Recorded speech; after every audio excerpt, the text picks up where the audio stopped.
Hi hello అస్సలం వాలేకుం నమస్తే. నేను మీ దూహా మహేష్. ఈరోజు నేను మీకు చేపల కూరని చేసి చూపించబోతున్నాను. ఈ చేపల కూరను ఒక్కొక్కరు ఒక్కొక్క రకంగా చేస్తుంటారు. బట్ నా స్టైల్‌లో ఈరోజు చేసి చూడండి. ఎంతో టేస్టీగా కమ్మగా ఉంటుంది. అండ్ ఇంట్లో ఇట్టే 100కి 100 మార్క్స్ కొట్టేస్తారు. ఈవెన్ బిగినర్స్, బ్యాచిలర్స్ ఎవ్వరైనా సరే సింపుల్‌గా తయారు చేసేస్తారు. ముందుగా స్టవ్ ఆన్ చేసి ఒక కడాయి పెట్టుకొని అందులోకి 2 స్పూన్స్ ధనియాలు, 4-5 కాశ్మీరీ రెడ్ మిర్చి. ఇవి లేకపోతే మీ దగ్గర దీని బదులు జస్ట్ 2-3 ఎండుమిర్చిని వేయండి. ఈ కాశ్మీరీ రెడ్ మిర్చిని నేను జస్ట్ కలర్ కోసం వేస్తున్నాను. ఇలా ఒక అర నిమిషం పాటు వేగిన తర్వాత ఇప్పుడు ఇందులోకి 1 స్పూన్ జీలకర్రని వేసి మరొక అర నిమిషం పాటు మంచిగా వేగనివ్వండి. అదే జీలకర్రను నేను ముందుగానే వేసేస్తే జీలకర్ర తొందరగా మాడిపోతుంది. సో అందుకని నేను జీలకర్రని తర్వాత వేశాను. ఇలా ఈ విధంగా అన్నింటినీ దోరగా వేయించుకున్న తర్వాత ఇప్పుడు ఒక మిక్సీ జార్ తీసుకొని అందులోకి వీటన్నిటిని వేసి మెత్తగా ఫైన్ పౌడర్ లాగా గ్రైండ్ చేసుకోండి. గ్రైండ్ చేసుకున్న పౌడర్లోకి 2 ఇంచుల అల్లం, 15 వరకు వెల్లుల్లి రెబ్బలు వీటన్నిటిని వేసి వీలైనంత వరకు మరొకసారి మెత్తగా గ్రైండ్ చేసుకోండి. చూడండి ఇక్కడ నేను చూపిస్తున్నట్టుగా ఈ విధంగా ఫైన్ పౌడర్ లాగా గ్రైండ్ చేసుకోవాలి. తల తోక తీసేస్తే ఇవి కేజీ చేపలండి. వీటిని తీసుకొని ఉప్పు, పసుపు మంచిగా పట్టించి 4-5 టైమ్స్ ఎక్కువ వాటర్లో మంచిగా వాష్ చేసుకోవాలి. ఇలా ఈ విధంగా బాగా మంచిగా క్లీన్ చేసుకున్న చేప ముక్కలని ఒక బౌల్లోకి తీసుకొని పక్కనుంచండి. ఇప్పుడు స్టవ్ ఆన్ చేసి ఒక గిన్నె పెట్టుకొని అందులోకి 3-4 స్పూన్స్ ఆయిల్ని వేసి ఆయిల్ బాగా హీట్ అయిన తర్వాత సన్నగా తరిగిన 2 ఉల్లిపాయ గడ్డలను వేసి అలాగే సన్నగా తరిగిన 4-5 పచ్చిమిర్చిని కూడా వేసి మంచిగా దోరగా వేయించుకోండి.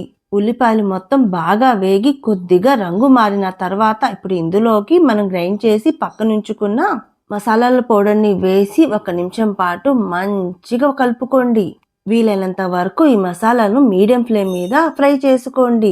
అదే మీరు మంటని హై ఫ్లేమ్ మీద పెట్టి ఫ్రై చేసుకుంటే మసాలాలు మాడిపోయి కూర ఉడికిన తర్వాత అంతగా కలర్ఫుల్గా ఉండదు. సో అందుకని వీలైనంత వరకు మీరు మీడియం టు హై ఫ్లేమ్ మీద మాత్రమే పెట్టి మంటను అటు ఇటుకి మారుస్తూ ఫ్రై చేసుకోండి.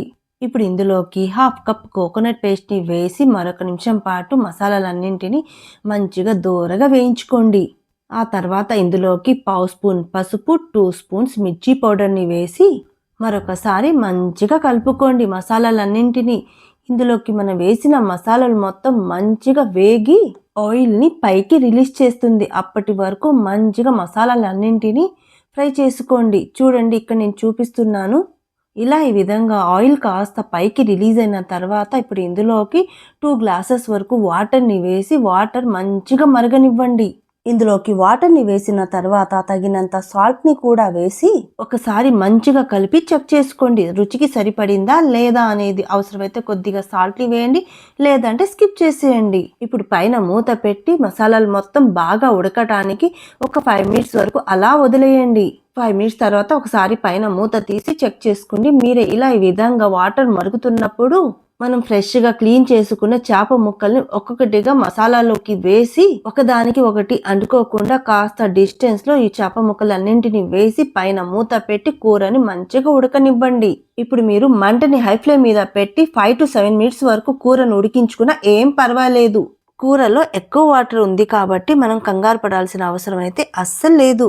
ఇలా ఈ విధంగా కూర కాస్త మంచిగా ఉడికేటప్పుడు మధ్యలో కాస్త సన్నగా తరిగిన గుప్పెడు కొత్తిమీరని వేసి పైన మూత పెట్టి కూరను మంచిగా ఉడకనివ్వండి.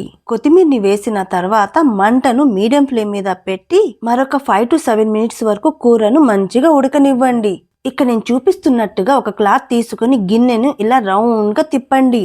ఇలా చేయడం వల్ల చేప ముక్కలు విరగకుండా ఉంటాయి. అదే మీరు ఒక గరిటె తీసుకొని కూరను అటు ఇటు కలిపితే చేప ముక్కలన్నీ విరిగిపోతాయి. సో అందుకని వీలైనంత వరకు మీరు ఇక్కడ నేను చూపిస్తున్నట్టుగా ఒక క్లాత్తో గిన్నెని పట్టుకొని చిన్నగా రౌండ్గా తిప్పండి. చూడండి గ్రేవీ కూడా బాగా చిక్కపడిపోయింది. ఇక్కడ నేను చూపిస్తున్నట్టుగా గ్రేవీ ఇలా ఈ విధంగా చిక్కపడి చేప ముక్కలకి పట్టేలా ఉండాలి.